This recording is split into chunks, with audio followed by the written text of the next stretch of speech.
Hi friends, நம்ம ஈராட் மூவிஸில் அஸ்வினி சந்திரசேகர் நடிச்சிருக்கிற கன்னி படம் எப்படி இருக்குன்னு பார்ப்போம். பாரம்பரிய மருத்துவத்தோட மகிமையை கிராமிய மனத்தோட கலந்து இருக்கிற ஒரு த்ரில்லிங்கான கதையை தெரிஞ்சுக்கிறதுக்கு முன்னே நம்ம ஈராட் மூவிஸில் வாரம் வெளியாகிற எல்லா மொழி படங்களோட விமர்சனத்தை பார்க்கறதுக்கு நீங்கள் மறக்காம அந்த சப்ஸ்கிரைப் பட்டனை கிளிக் பண்ணி என்கரேஜ் பண்ணுங்க. இப்போ இதோட கதையை சுருக்கமாக பார்ப்போம். சேம்பி தன் அண்ணனோட மக ராங்கியையும் கை குழந்தையா இருக்கிற ராங்கியோட தங்கையும் அழைச்சிக்கிட்டு விளக்கு வைக்கிற சமயத்தில் கையில் அரிக்கேன் விளக்கோட ஜவ்வாது மலை அடிவாரத்துல இருந்து ஏற ஆரம்பிக்கிறா. அவளுக்கு மலை உச்சியில் புள்ளிஹலின்ற இடத்துல இருக்கிற அவளோட சென்றாயன் தாத்தா வீட்டுக்கு எப்படியாவது பாதுகாப்பாக போய் சேர்ந்துடணும். பாதி மலை ஏறி இருக்கும்போது நடுராத்திரி ஆகிடுச்சு. அப்ப மேல எல்லாம் எதையோ பூசிக்கிட்டு கழுத பக்கத்துல நிக்கிற ஒரு வயசானவரை பாக்குறா. அவர் தான் சென்றாயன் கூட்டாளி தான், நான் பத்திரமா அழிச்சிட்டு போறேன்னு அவளை ஊர் எல்லையில விட்டுட்டு அவர்கிட்ட இருக்க கழுதியும் கொடுத்துட்டு போறாரு. நடுராத்திரில யாரும் எழுப்ப முடியாம அங்க இருக்கிற அம்மன் கோயிலே படுத்துக்கிறா. பொழுது விடிஞ்சதும் சென்றாயன் தாத்தா கிட்ட சேர்ந்துடுறா. நடுராத்திரி காட்டு வழியா தனியா ஊர் வந்து சேர்ந்திருக்கிற சேம்பியை பார்த்து ஊரார் ஆச்சரியப்பட்டு தனியாவா வந்தேன்னு கேட்கும்போது என்ன ஒரு பெரியவர் கொண்டு வந்து ஊர் எல்லை வரைக்கும் விட்டாருன்னு சொல்றா. ஆனா அந்த பெரியவர் இறந்து போய் பல வருஷங்கள் ஆச்சேன்னு சொல்லி அதிர்ச்சி ஆறாங்க. அதே சமயத்துல அவளை தேடிட்டு அந்த கிராமத்துக்குள்ள ஒரு 6 பேர் கொண்ட கூலிப்படை நுழையுது.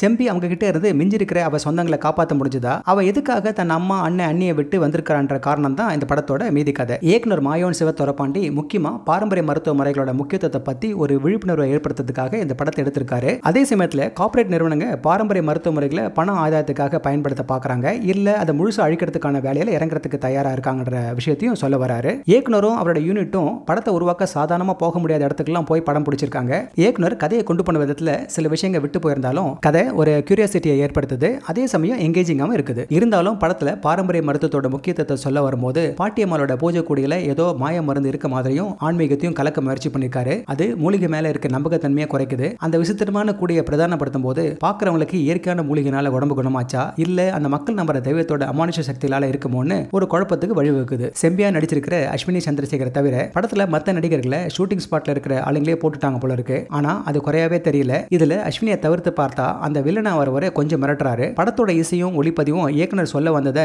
நமக்கு சரியான முறையில் கடத்தினதுக்கு சப்போர்ட்டா இருக்கு. ஓவராலா படத்தை முடிஞ்ச அளவுக்கு சின்சியரா காட்டுறதுக்கு இந்த படத்தோட டீம் எடுத்த முயற்சியை பாராட்டணும். இந்த படத்து மூலமா அவங்க சொல்ல வந்த நல்ல விஷயத்தையும் ஓரளவுக்கு கன்வே பண்ணியிருக்காங்கன்னு தான் சொல்லணும். த்ரில்லிங்கா இருந்தாலும் என்டர்டைன்மெண்ட்டுக்கும் இதுக்கும் ரொம்ப தூரமா இருக்கலாம். இருந்தாலும் அந்த பேச்சில்லா கிராமம்னு அந்த பக்கம் வழக்கில் இருக்க இடம் எப்படி இருக்குன்னு பார்க்கறதுக்கும் கிழக்கு மலை பகுதியில் இருக்கிற அழகையும் வாழ்வையும் பேச்சு வழக்கையும் பார்க்கணும்னு விரும்புறவங்க இதை ஒரு தடவை பார்க்கலாம். ஓகே ஃப்ரெண்ட்ஸ், இதே போல இன்னொரு சுவாரஸ்யமான பட விமர்சனத்தோட சந்திக்கிறேன். இந்த விமர்சனம் உங்களுக்கு பிடிச்சிருந்துச்சுன்னா உடனடியாக லைக் பண்ணுங்க, ஷேர் பண்ணுங்க. நன்றி.